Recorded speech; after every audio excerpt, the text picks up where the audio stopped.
عسلامة، مرحبا بكم. وصفتنا اليوم دقلة محشية تعمل كيف بنة على بنة. ان شاء الله تكون تعجبكم الوصفة. تابعوني على قناة كويزين مريوة. مكونات وصفة اليوم: عندي هوني دقلة مرحية، بفريوة مكركة مهروشة جويدة، لوز مكرك مهروش جويد، باكو بسكوي ستار، زبدة وعسل نحلة.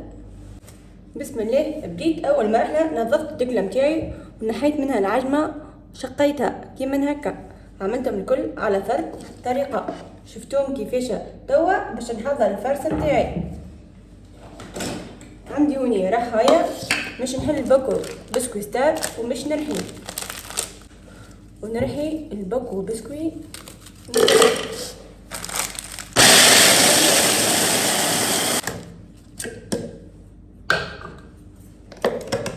رحيت البسكوي ومش نصبو في البول بتاعي.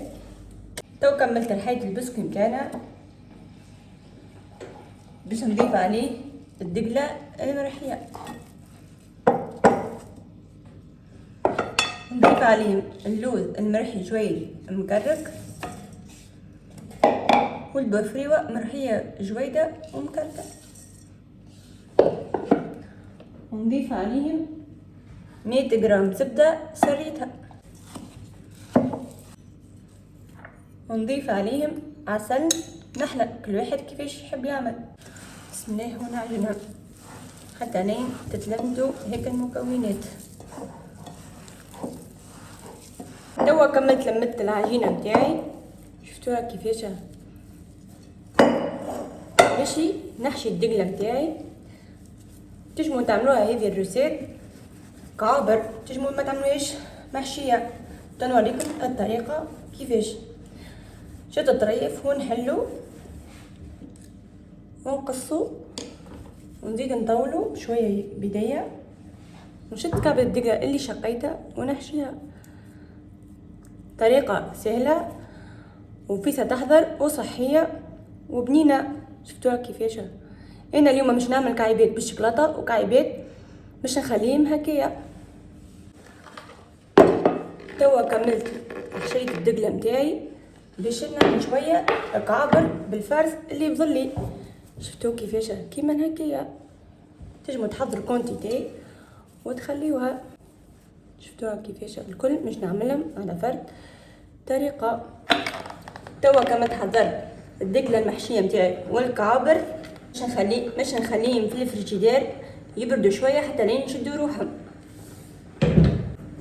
عندي هنا شوكولاتة كوفرتير اولي وشوكولاتة بلان كوفرتير اولي وشوية قشوش ورد. عملت برمرمي، سريت الشوكولاتة متاعي وخرجت الدقلة متاعي من الفريجيدير بعد ما بردت. عندي هوني بابي كويسون باش نحط من الكعبة بالكعبة ندليها في الشوكولاتة. شفتوها كيفاش. ونهزها ونخليها على بابي كويسون، ونخلي فوق منها الكعيبة القشوش الورد.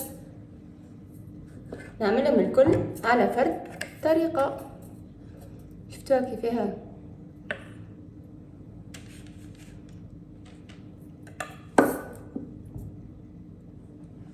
تو كملت الدقلة عملتها بالشوكولاتة. باش نعملها بالشوكولاتة بيضة. شديت هنا بورش وسريتها نمشي عليها هكايا.